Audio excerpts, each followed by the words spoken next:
অবশ্যই আজকে বিশ্ব আন্তর্জাতিক মাদক বিরোধী দিবস।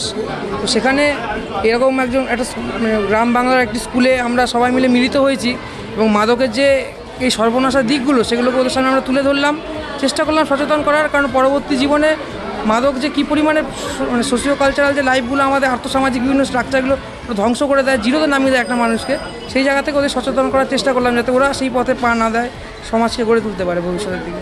স্টেপগুলো কী? অবশ্যই প্রথম স্টেপ হলো নিজেকে সচেতন করা এবং তার চারপাশে যে পরিবেশ, তার বাড়ির যে নিজস্ব ফ্যামিলির লোকজন, বন্ধুবান্ধব, একে অপরকে সচেতন করা, এইটা হলো প্রথম স্টেপ। এবং যে কোনো রকমের প্রলোভন থেকে নিজেকে না রাখা, যে হ্যাঁ আমি শুরু করবো না মানে করবো না, এই জায়গাটাকে নিজেকে ঠিক রাখতে হবে। এবং তারপর তো বাকি পদ্ধতি আরও আছে। কোন সংস্থা নিয়ে এসেছে? পরিবেশ ফাউন্ডেশনের তরফ থেকে আমরা এখানে এসেছি, আমডাঙ্গা থানার সহযোগিতায় এবং এই উল্লুডাঙ্গা স্কুল, যে সাধনপুর যে স্কুল, তাদের সহযোগিতায় এটা আয়োজন করা হয়েছে। এবং আমরা আশাবাদী যে আমরা মাদক বিরোধী দিবসটাকে আরও ভালোভাবে পরবর্তী বছরগুলো তুলে ধরে ভবিষ্যৎ প্রজন্মগুলোকে আরও ভালো দিকে নিয়ে যেতে পারবো।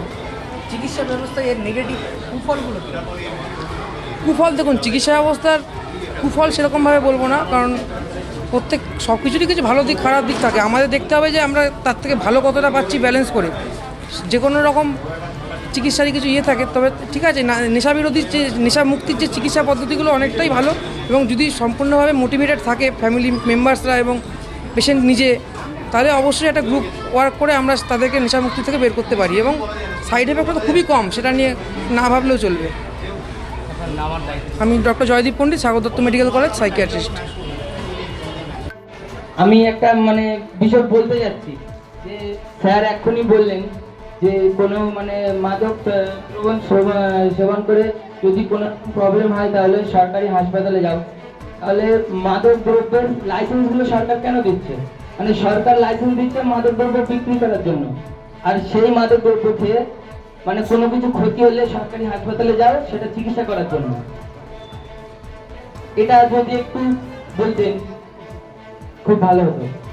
খুব সুন্দর। এখন আমরা একদম শেষের দিকে ইন্টারেক্টিভ সেশনে চলে এসেছি। তো ইমরান বলে এই ছেলেটি কোশ্চেন করেছে যে লাইসেন্স কেন দেওয়া হয়, তাই তো? তো দেখো, আমাদের সরকার চলতে গেলে, দেশ চালাতে গেলে টাকা পয়সার দরকার প্রচুর। তো সেসব ক্ষেত্রে থেকে দাঁড়িয়ে এটা আজকে না, এটা বহু যুগ থেকেই চলে আসছে। হঠাৎ করে একটা সিস্টেম সেইভাবে যে বন্ধ করে দেওয়া হবে এটা সম্ভব হবে না। কিন্তু আমাদেরকে যেটা করতে হবে, আমরা যে আজকে এই অনুষ্ঠানের যে মূল আমরা আলোকপাত করলাম যে এর খারাপ দিকটা, সেটা আমাকে নিজেকেই ঠিক করতে হবে। সরকারি আমরা দোষ কি সবসময় সরকারকে দিই? কেন সরকার লাইসেন্স দিচ্ছে? কেন সরকার চাকরি দিচ্ছে না?